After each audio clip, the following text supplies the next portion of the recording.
bağlayan sənə Tanrının verdiği en güzel paysan.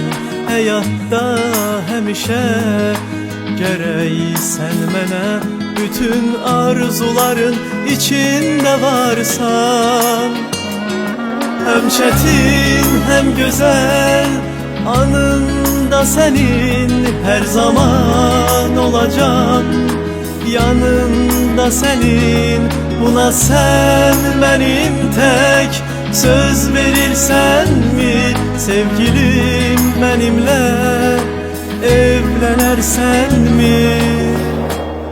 Seni çok sevirəm, mən də söz verirəm. Bütün qəlbimlə sənə hə deyirəm. Seni çok sevirəm, mən də söz verirəm. Bütün qəlbimlə sənə hə deyirəm.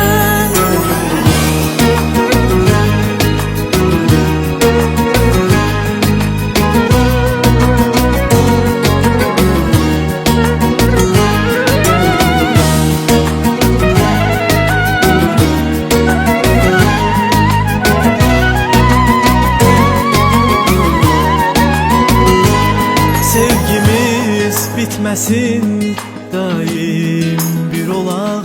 Ömrümün en güzel kararın verdim. İstərəm seninle birgə qocalaq. Bütün mahnıları sənə həsr edim.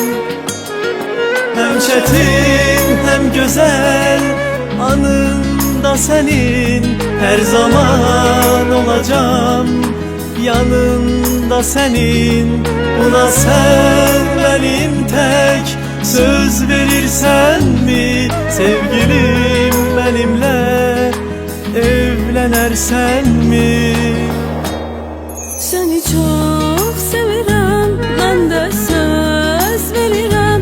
Bütün qəlbimlə sənə hə deyirəm. Seni çok sevirəm, mən də söz verirəm. Bütün qəlbimlə sənə hə deyirəm.